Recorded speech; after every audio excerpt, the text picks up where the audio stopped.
Let us discuss the concept of thermodynamic potentials. Having learnt first and second law of thermodynamics, it would be very easy to develop the concept of thermodynamic potentials. Thermodynamics mainly deals with energy and energy changes. Thermodynamics concerns itself as a whole. It's a macroscopic approach, and also it bases itself on the concept of equilibrium. The concept of thermodynamic potential was first introduced by Pierre Duhem in 1886. These potentials have been derived from the concept of potential energy.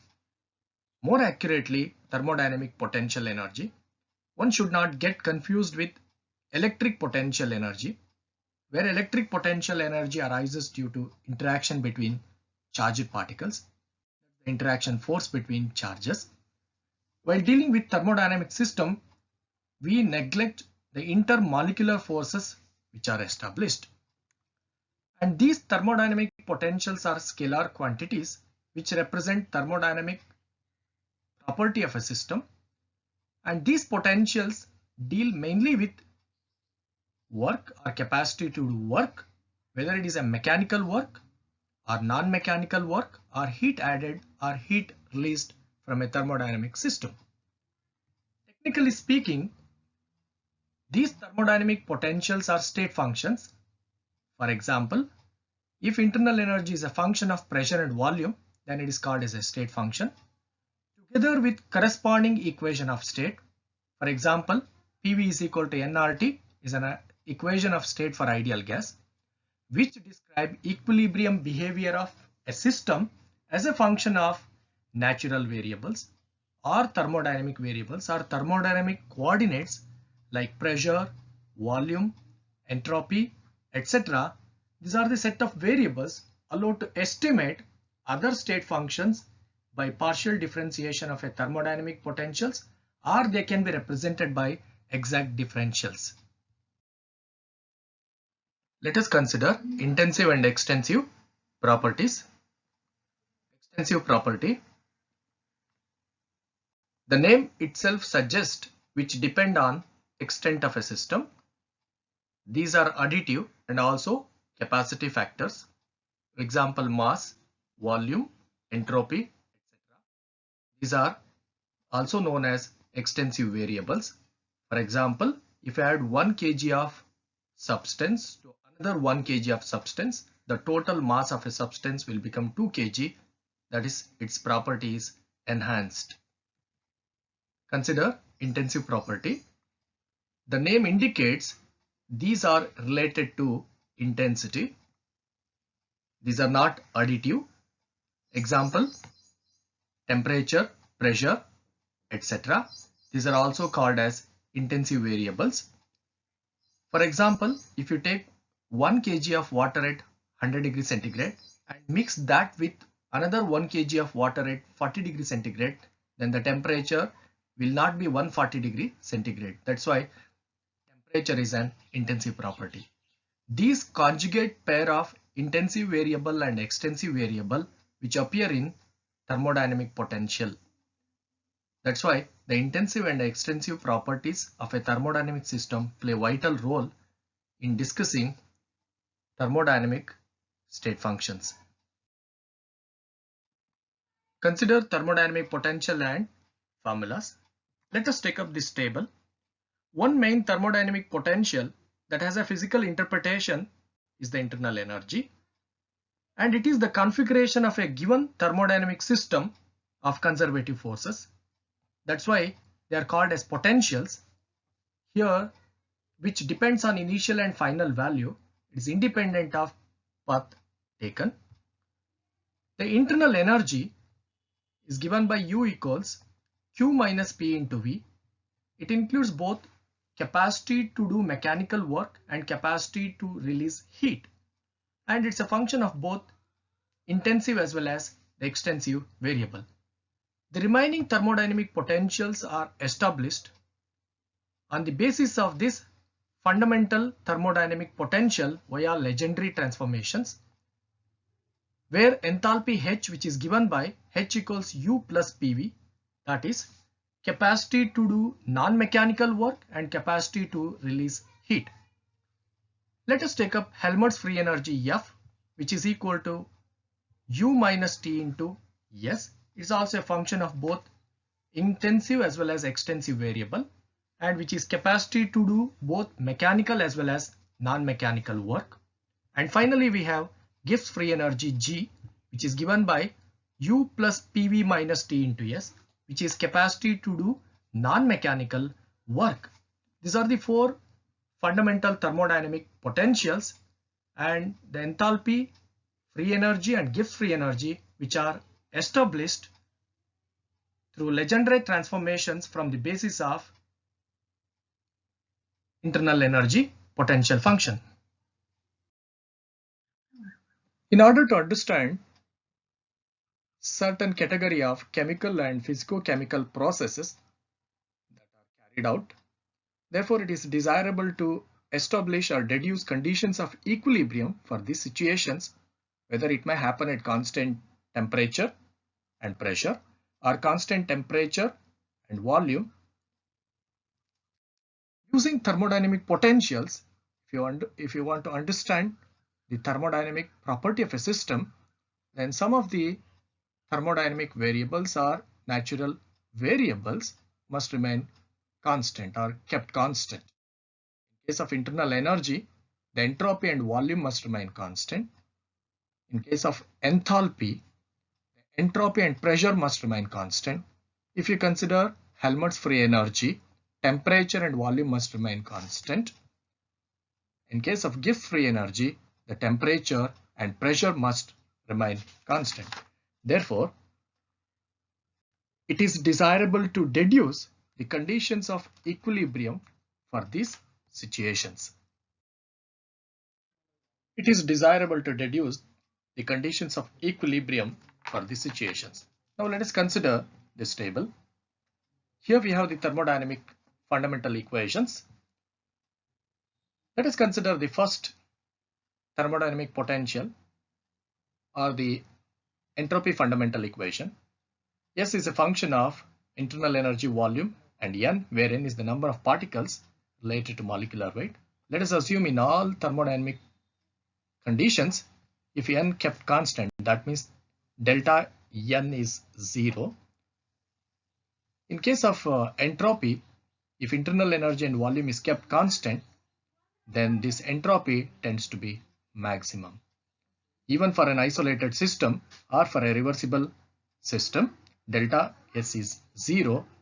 But in nature, all the processes are irreversible in nature. The entropy tends to be maximum. That is principle of increase of entropy. Let us consider the internal energy. It's a function of entropy, volume and N. If entropy and volume are kept constant, this change in internal energy tends to be minimum. Let us consider enthalpy. It's a function of entropy, pressure and N. If entropy and pressure kept constant, the change in enthalpy is minimum. If we consider Helmholtz free energy fundamental equation, this F is a function of temperature, volume and N. If temperature and volume is kept constant, if you estimate the change in free energy for that equilibrium system, it is minimum. For equilibrium system, delta F is equal to 0.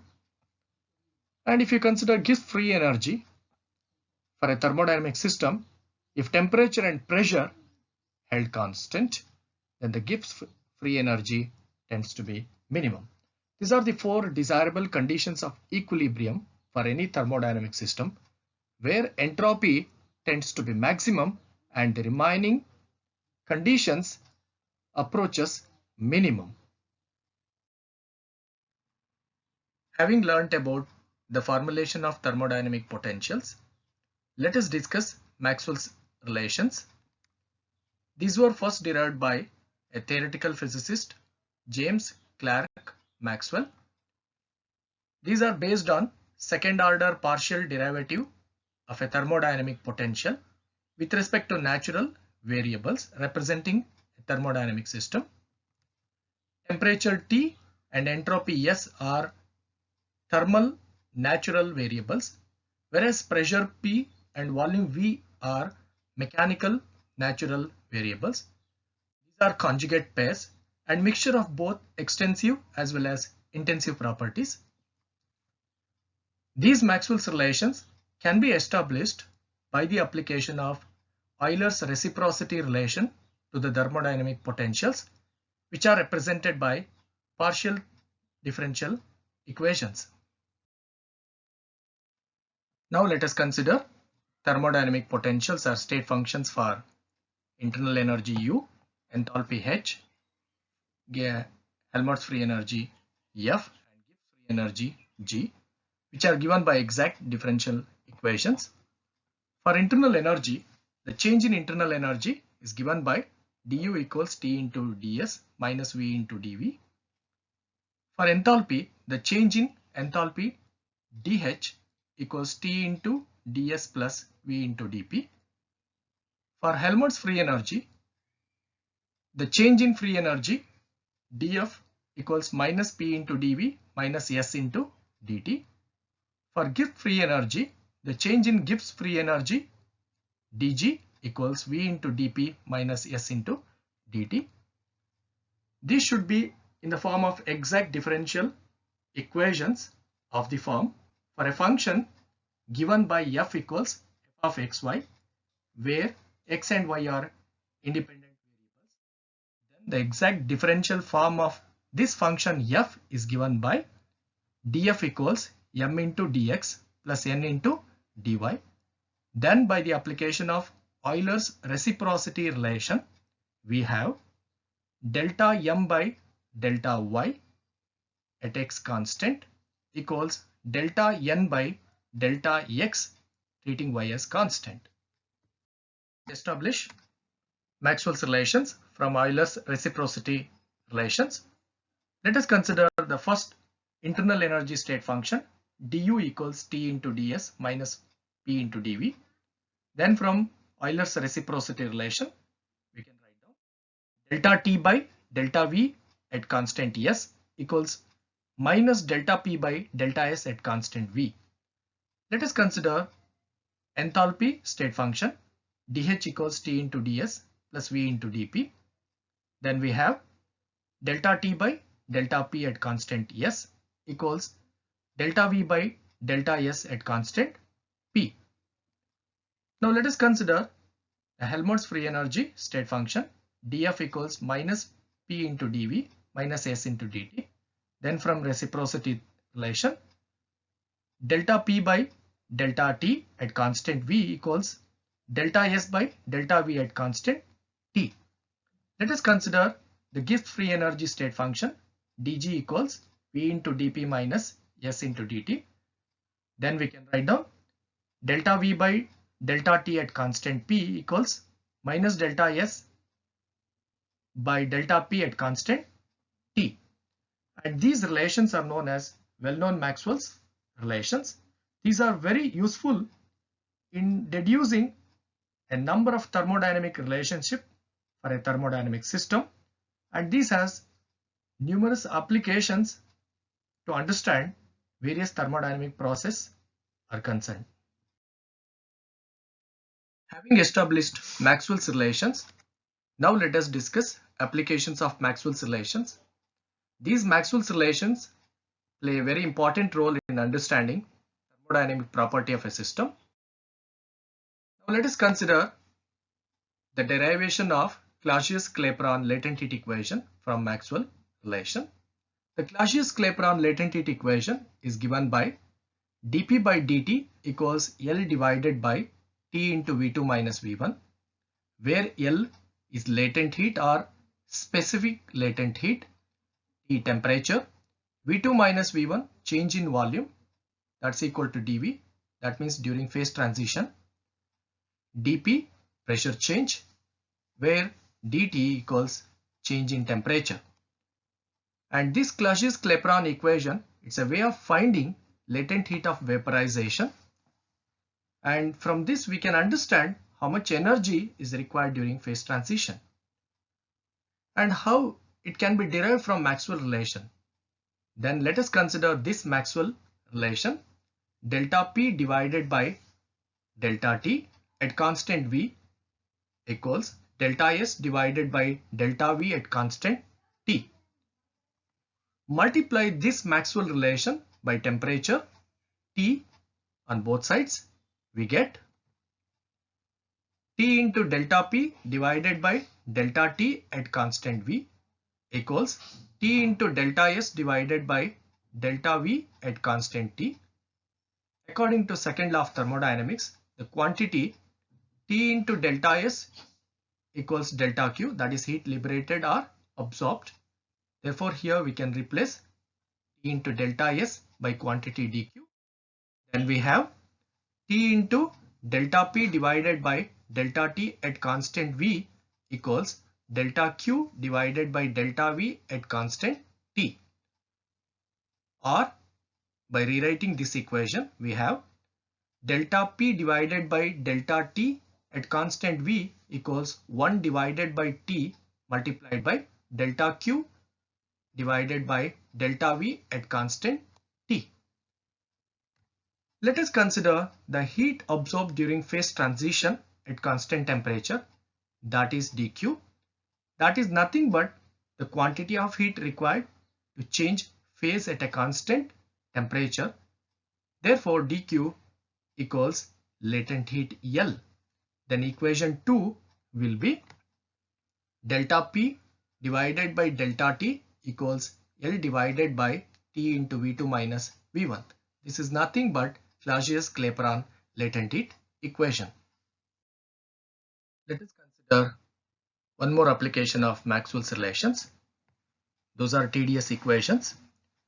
TdS equations enable us to calculate the change in entropy during various reversible processes in terms of either dV and dt, or dP and dt, or dV and dP, or even in terms of directly measurable quantities such as coefficient of expansion or the bulk modulus.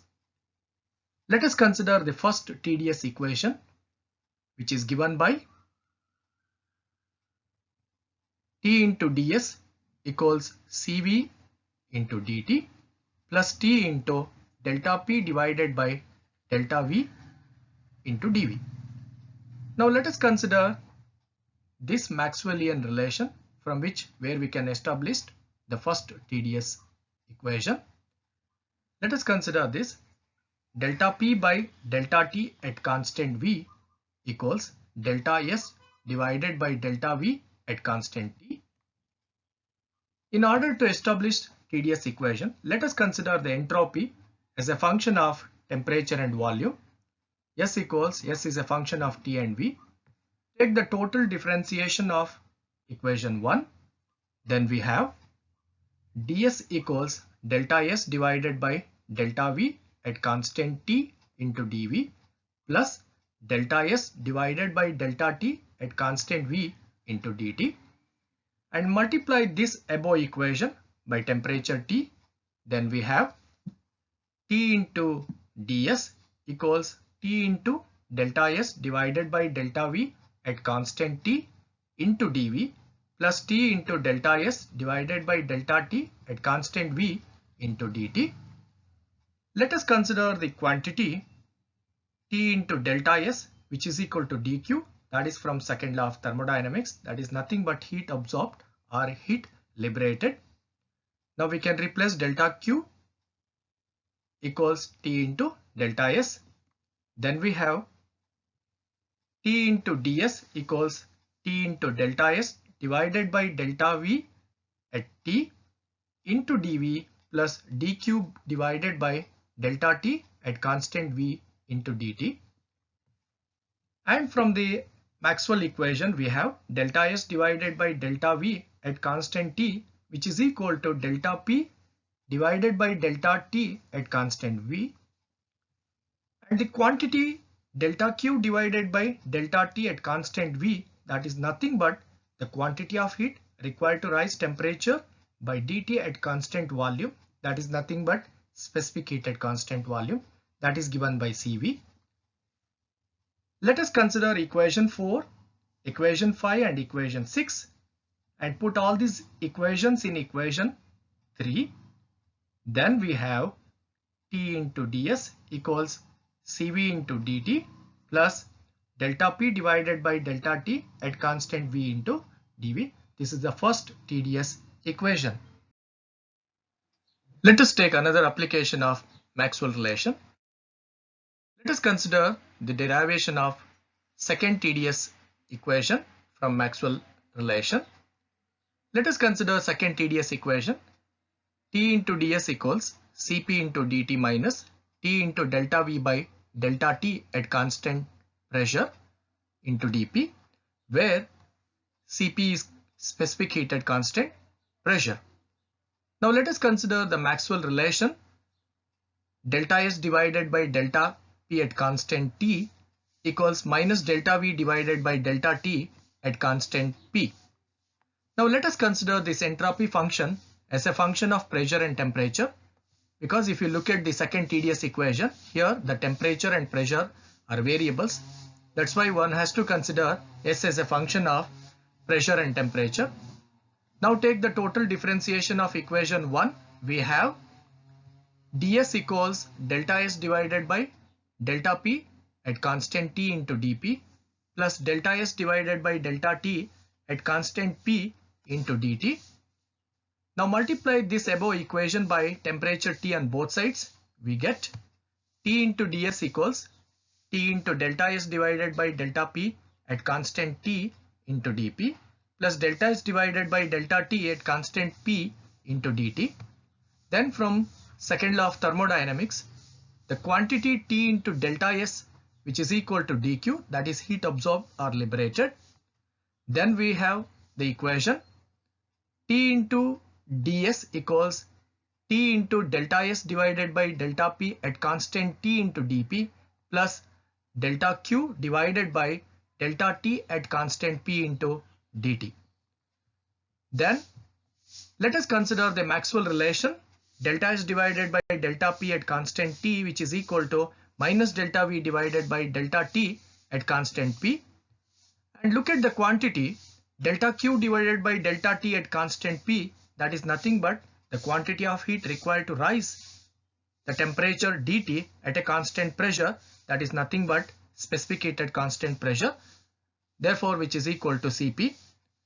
Then look at the equation 4 and equation 5 and equation 6. If you substitute these equation in equation 3, then the final equation will be T into ds equals Cp into dt minus T into delta V divided by delta T at constant P into dP. This is second TdS equation. Now let us take up the derivation of Mayer's equation Cp minus Cv equals R for an ideal gas from Maxwell relation, where Cp is the specific heat at constant pressure, that is the quantity of heat required to rise temperature of a system by 1 degree Celsius at constant pressure, that is given by Cp equals delta Q divided by delta T at constant P.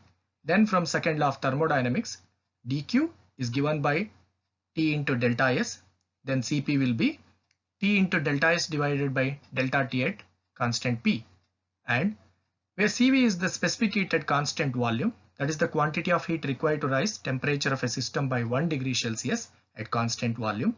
Then we have Cv equals delta Q divided by delta T at constant V, which is equal to T into delta S divided by delta T at constant V, and where R is the real gas constant. Now let us consider the entropy thermodynamic function as a function of volume V and temperature T, and take the total differentiation of this equation 1. We have ds equals delta S divided by delta V at constant T into dV plus delta S divided by delta T at constant V into dt, and take the partial derivative for this equation with respect to temperature at constant pressure. We have delta S divided by delta T at constant P equals delta S divided by delta V at constant T into delta V divided by delta T at constant P plus delta S divided by delta T at constant V into delta t divided by delta t at constant p. Then if you rearrange this equation or simplify this equation, then we have delta S divided by delta t at constant p equals delta S divided by delta v at constant t into delta v divided by delta t at constant p plus delta S divided by delta t at constant v. Then multiply this above equation by temperature T. Then we have T into delta S divided by delta T at constant P equals T into delta S divided by delta V at constant T into delta V divided by delta T at constant P plus T into delta S divided by delta T at constant V. Then let us consider this Maxwell relation. Delta P divided by delta T at constant V equals delta S divided by delta V at constant T, and insert this Maxwell relation into the above equation. We have T into delta S divided by delta T at constant P equals T into delta P divided by delta V at constant T into delta V divided by delta T at constant P plus T into delta S divided by delta T at constant V. Then let us rearrange the above equation. Then we have T into delta S divided by delta T at constant P minus T into delta S divided by delta T at constant V equals T into delta S divided by delta V at constant T into delta V divided by delta T at constant P. Then from the definition of specific heat at constant pressure and specific heat at constant volume, then the above equation will be Cp minus Cv equals T into delta P divided by delta T at constant V into delta V divided by delta T at constant P. Now let us consider the ideal gas equation PV equals RT and take the partial derivative of pressure and volume with respect to temperature, considering pressure and volume as independent variables. Then we have delta V divided by delta T at constant pressure, it will be equal to R by P, and delta P divided by delta T at constant volume, which is equal to R by V. Then let us consider equation 3 and 4. Then we have Cp minus Cv equals T into R by P into R by V, which is equal to T into R square divided by PV, where PV equals R into T. Then we have T into R square divided by R into T, which is equal to R. Then finally we have Cp minus Cv equals R.